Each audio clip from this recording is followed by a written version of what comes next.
Sari business start ചെയ്താൽ എത്ര രൂപ പ്രോഫിറ്റ് നേടാനായിട്ട് സാധിക്കും? സാരി ഔട്ട് ഓഫ് ഫാഷൻ ആയിട്ടുള്ള ഒരു ഐറ്റം അല്ലേ? അത് നമുക്ക് നല്ല രീതിയിൽ മാർക്കറ്റ് ചെയ്യാനായിട്ട് സാധിക്കുമോ? ഒരുപാട് ആളുകൾക്ക് സംശയം ഉണ്ടാകാം കേട്ടോ.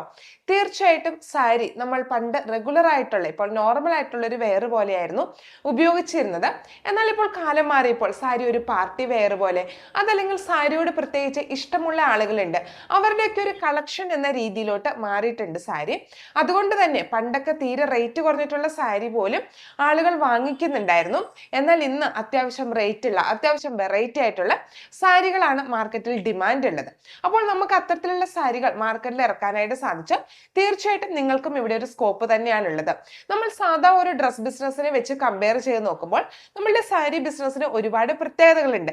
ഇപ്പോൾ കുർത്തീസ് അല്ലെങ്കിൽ കുട്ടികളുടെ ഐറ്റംസ് ഒക്കെ ആണെങ്കിൽ പ്രത്യേകിച്ച് ഏജ് ബേസ് ചെയ്ത് അല്ലെങ്കിൽ സൈസ് ബേസ് ചെയ്തൊക്കെയാണ് വരുന്നത്. ഇപ്പോൾ കുർത്തിയൊക്കെ ആണെങ്കിൽ നമ്മൾ ഹോൾസെയിൽ ആയിട്ട് എടുക്കേണ്ടത് ഒരു സെറ്റാണ്. നിങ്ങൾക്കറിയാം, ഒരു സെറ്റിൽ 4 ഡ്രസ്സാണ് വരുന്നത്. ഒന്നെങ്കിൽ മീഡിയം ടു ഡബിൾ എക്സൽ വരെ ആയിരിക്കും. അപ്പോൾ അങ്ങനെയായിരിക്കാം വരുന്നത്. അപ്പോൾ നമ്മളൊരു സെറ്റ് വാങ്ങിച്ച് ബിസിനസ് സ്റ്റാർട്ട് ചെയ്യുന്നു.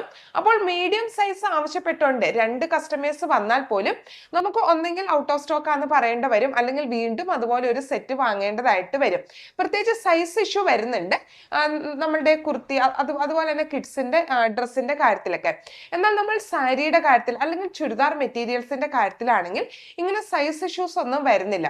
നമുക്ക് ഇഷ്ടമുള്ള 5 സാരി അതല്ലെങ്കിൽ 5 ചുരിദാർ മെറ്റീരിയൽസ് ഒക്കെ വാങ്ങിച്ചിട്ട് നമുക്ക് ഇത്തരത്തിലൊരു ബിസിനസ് സ്റ്റാർട്ട് ചെയ്യാനായിട്ട് സാധിക്കും.